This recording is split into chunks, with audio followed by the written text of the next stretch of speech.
Hello everyone, जैसे हमने आपसे कमिटमेंट किया था कि हम आपके लिए जीएसटी के लेक्चर्स लाने वाले हैं, तो आज हम स्टार्ट करेंगे जीएसटी के पहले लेक्चर के साथ। दैट इज हम इसमें बात करेंगे जीएसटी से रिलेटेड, और उसके पहले हम समझेंगे कि टैक्सेस होते क्या हैं। तो लेट्स बिगिन। तो बच्चों, टैक्सेस नथिंग बट क्या होता है कि हम जो भी अर्न करते हैं या जो भी बिजनेस करते हैं, जो इनकम आती है उसका थोड़ा सा कॉन्ट्रीब्यूशन हम किसको देते हैं? अपने गवर्नमेंट को देते हैं। ये जो कॉन्ट्रीब्यूशन होता है वो क्या होता है? कंपल्सरी, जिससे गवर्नमेंट यूज करती है कहाँ पे? अलग अलग जगहों पे, जैसे डेवलपमेंट में, सोसाइटी के वेलफेयर में, एजुकेशन को प्रमोट करने के लिए, हमारे कंट्री में लॉ एंड ऑर्डर को मेंटेन करने के लिए। टैक्सेस के दो टाइप्स हैं बेसिकली। पहला डायरेक्ट टैक्स, दूसरा इनडायरेक्ट टैक्स। डायरेक्ट टैक्स के अंदर क्या होता है? बेसिकली जो टैक्स का इंसिडेंस और इम्पैक्ट एक ही इंसान के ऊपर पड़ता है। बेसिकली जो इनकम कमा रहा है, अगर उसके ऊपर टैक्स लग रहा है तो टैक्स का इम्पैक्ट किसके ऊपर आएगा? जिस इंसान ने इनकम अर्न की है। वही अगर हम बात करें इनडायरेक्ट टैक्स के अंदर, तो वो लगता है गुड्स एंड सर्विसेज पे। इसके अंदर जो टैक्स स्टार्टिंग में जो हमारा सप्लायर या मैन्युफैक्चरर होता है वो भरता है, बट अल्टीमेटली उसको वो क्या कर लेता है? रिकवर कर लेता है कंज्यूमर्स के थ्रू। तो इनडायरेक्ट टैक्सेस में क्या होता है? इम्पैक्ट और इंसिडेंस अलग अलग पर्सन के ऊपर फॉल होता है। ठीक है, तो बच्चों अब स्टार्ट करते हैं फीचर्स ऑफ इनडायरेक्ट टैक्सेस। तो सबसे पहले फर्स्ट फीचर की बात करें तो क्या है? Tax on supply. Tax on supply मतलब बेसिकली गुड्स बेचे या सर्विस प्रोवाइड की, तो ये इनडायरेक्ट टैक्सेशन उस पर लगता है। सेकेंड फीचर की बात करें तो वो है tax paid by supplier but born only by consumer. इसका मतलब सिंपल सा है कि जो टैक्स होगा वो स्टार्टिंग में पे तो मैन्युफैक्चर करेगा, बट अल्टीमेट इफेक्ट किसके ऊपर पड़ेगा? कंज्यूमर्स के ऊपर, क्योंकि अल्टीमेटली जो टैक्स का बर्डन है वो किसके ऊपर जाएगा?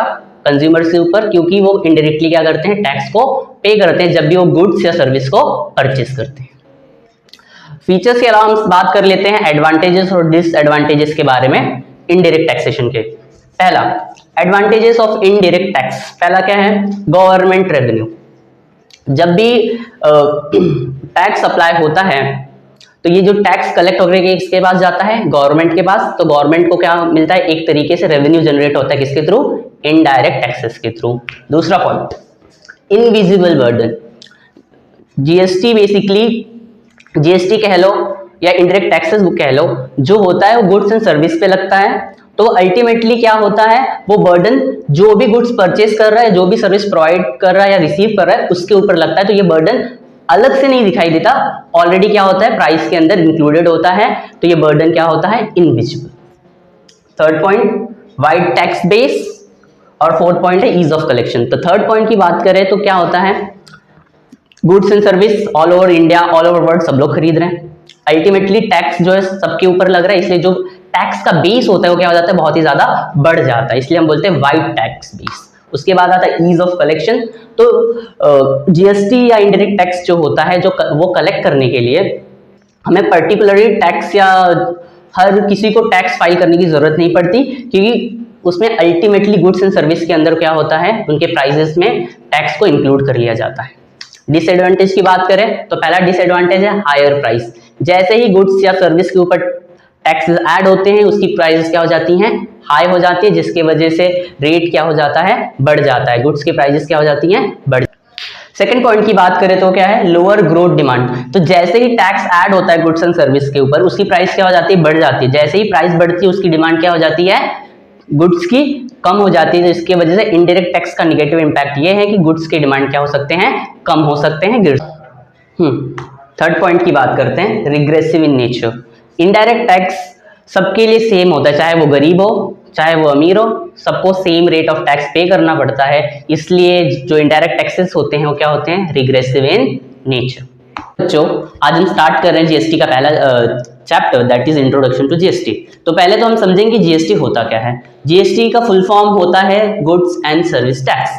ये बेसिकली लगता है सारे प्रकार के गुड्स और कोई भी सर्विस अगर हम प्रोवाइड कर रहे हैं उसके ऊपर। तो गुड्स एंड सर्विस चाहे वो हम कंफर्ट के लिए यूज करें, लग्जरी के लिए यूज करें या नेसेसिटी के लिए यूज करें, उसके ऊपर क्या लगता है? जीएसटी लगता है। हमारे कंट्री में जीएसटी लॉन्च कब हुआ था या एक्शन में कब आया था? तो आया था जुलाई 2017 में। जीएसटी लाने का मेन कारण ये था कि उसके पहले जो टैक्सेस लगते थे बहुत वेराइटी ऑफ टैक्स होते थे, जैसे कि सेल्स टैक्स हो गया, वैट हो गया, ऐसे बहुत सारे टैक्सेस लगते थे, जिससे क्या होता था, प्राइजेस की वैल्यू अपने आप बहुत ज्यादा बढ़ जाती थी और जो गुड्स या सर्विस वो बहुत ज्यादा क्या हो जाती थी, कॉस्टली हो जाती थी। तो पहले तो रीजन समझ लेते हैं कि हमने जीएसटी को क्यों लाया है, उसके अलावा और पहले के जो टैक्सेस थे उसमें प्रॉब्लम क्या क्या थी। स्टार्ट करते हैं, कुछ चीजें हम नोटिस करेंगे। सबसे पहले बात कर लेते हैं सेल्स टैक्स के बारे में। तो एक सिनेरियो कंसिडर करते हैं, जैसे कि दो पर्सन हैं A and B. For example ऐसा समझ लेते हैं कि पर्सन ए ने कोई गुड्स खरीदा अराउंड 100 रुपीज का,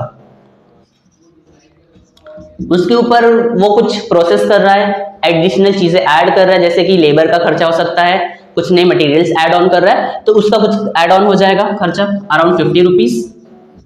इसके बाद जब वो आगे सेल करेगा किसी को, तो क्या करेगा, उसके ऊपर क्या ऐड करेगा, टैक्स ऐड करेगा। कौन सा tax, sales tax. 150 plus around 12.5% का क्या ऐड कर देगा, sales tax. Sales tax add करने के बाद हम अज्यूम करते हैं कि हमारी जो वैल्यू है अराउंड 180 आ रही है।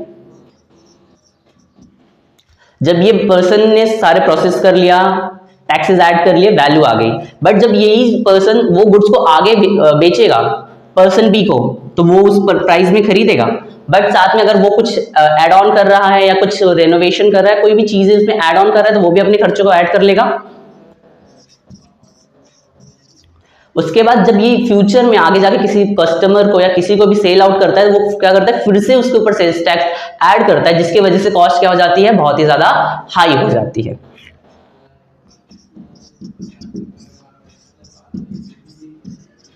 तो बेसिकली इसमें हुआ क्या, पहले स्टार्टिंग में टैक्स लगा, फिर टैक्स होने के बाद जो वैल्यू उसमें फिर से टैक्स लगा, तो इसको हम बोलते हैं कैस्केडिंग इफेक्ट। डबल टैक्स तो लग ही रहा है, साथ में टैक्स के ऊपर भी क्या लग रहा है, टैक्स लग रहा है। इस चीज को हटाने के लिए हमने क्या इंट्रोड्यूस किया, हमारी गवर्नमेंट ने क्या लाया, जीएसटी लाया। तो बच्चों हमने देख लिया कि सेल्स टैक्स होने की वजह से डबल इफेक्ट आ रहा था, तो ये इफेक्ट डबल तो आ रहा है, बट इसका सॉल्यूशन कैसे आया जीएसटी में, क्या बेनिफिट हुए जीएसटी लाने के, वो हम अभी देखने वाले हैं एक एग्जांपल के थ्रू। पहले तो इसमें प्रॉब्लम्स क्या क्या थी वो लिख लेते हैं। जैसे कि सेल्स टैक्स में प्रॉब्लम पहला तो था डबल टैक्सेशन, टैक्स दो बार लग रहा था, और साथ में क्या लग रहा था, टैक्स ऑन टैक्स, जो टैक्स पे किया है उसके ऊपर भी क्या लग रहा था, टैक्स लग रहा था। ये थी प्रॉब्लम। तो इस प्रॉब्लम को सॉल्व करने के लिए हम क्या लेके आए, जीएसटी। तो हम जीएसटी के बेनिफिट्स के बारे में, जीएसटी ने कैसे इस प्रॉब्लम को दूर किया, वो समझ लेते हैं। तो एग्जाम्पल, दो सिनेरियो फिर से, केस ए केस बी, या दो पर्सन ए और बी।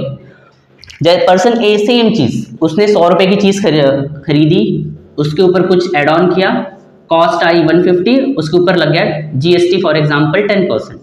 How much, 10%। तो कितना हो गया, अराउंड ये हो जाएगा 165 रुपीज का, कितना, 165। ठीक है, 165 पर्सन ए ने तो टैक्स भर दिया, लगाने के बाद भर दिया। अब वो क्या करेगा, सेम सामान को बी को बेचेगा और उससे टैक्स को कलेक्ट करेगा, जीएसटी कलेक्ट करेगा। तो इस केस में क्या होता था जीएसटी पहले के टाइम पे, कि जो पर्सन बी है वो टैक्स भरता था और फिर से क्या करना पड़ता था, जब भी वो टैक्स दूसरे से कलेक्ट करता था इन फ्यूचर आगे बेच के, उसके ऊपर भी टैक्स लेना पड़ता था। जीएसटी में सिर्फ एक बेनिफिट ये है कि जब ये जो टैक्स ऑलरेडी इसने पे किया है उसका क्या मिल जाता है, पर्सन बी को इनपुट क्रेडिट्स मिल जाता है। क्या मिल जाता है, इनपुट क्रेडिट्स। इसका मतलब ये है, अगर पर्सन बी आगे गुड्स को बेचता है किसी थर्ड पर्सन को, वहां से जो भी टैक्स आएगा तो पूरा का पूरा टैक्स नहीं पे करेगा, उसने ऑलरेडी जो 15 रुपीज यहाँ पे कर रखे हैं उसका सेट ऑफ लेगा, और उसके अलावा जो भी टैक्स बनेगा वो क्या करेगा, गवर्नमेंट को पे करेगा। इससे क्या होता था, टैक्स के ऊपर टैक्स नहीं लगता था, और जो कॉस्ट होती थी गुड्स की वो क्या हो जाती थी, कम, और जो मैन्युफैक्चरर हो या जो रिटेलर हो उनको डबल टैक्स का या कस्टमर्स को जो पे करना पड़ता है अल्टीमेट प्राइस, वो भी क्या हो जाता है, बहुत ही ज्यादा कम। इसके बाद हम आगे डिस्कस करने वाले हैं कि जो जीएसटी बना, बट वो कैसे बना, बहुत सारे टैक्सेस को एक साथ मिला के। तो वो कौन से टैक्सेस है जो जीएसटी के अंदर सब्स्यूम्ड हुए, मतलब अंदर शामिल हुए, जिनको एक साथ लाके हमने क्या क्रिएट किया है, वन नेशन टैक्स जिसे बोलते हैं, दैट इज जीएसटी।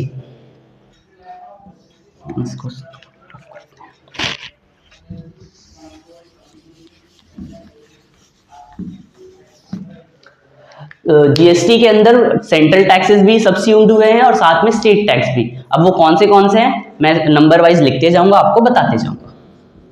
पहले हम बात करेंगे सेंट्रल टैक्सेस की।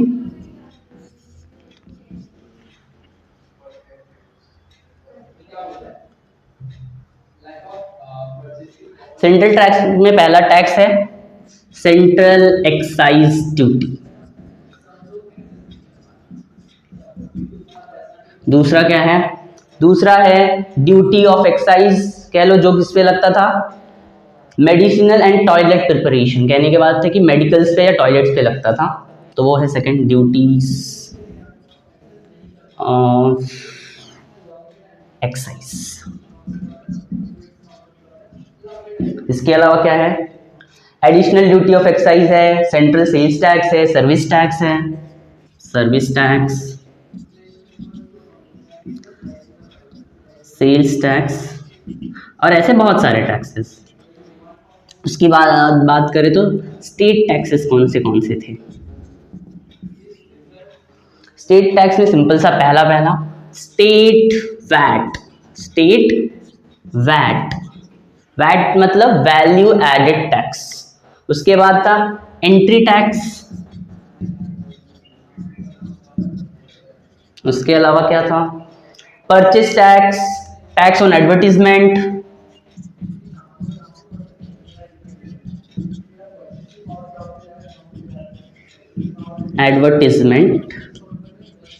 एक्सेट्रा। हाँ बच्चों, जीएसटी को एक और नाम से भी जाना जाता है जिसे हम बोलते हैं destination based tax. Basically GST destination के हिसाब से भी चार्ज की जाती है। जीएसटी जो है वो डुअल मॉडल पे चलती है। कितने मॉडल पे? Dual model. बेसिकली जो जीएसटी आता है वो क्या होता है, हमेशा बंटता है। क्या होता है? डिवाइडेड होता है दो पार्ट में। आधा हिस्सा जाता है सेंट्रल को और आधा जाता है स्टेट को। डुअल स्ट्रक्चर सिस्टम पे काम करता है।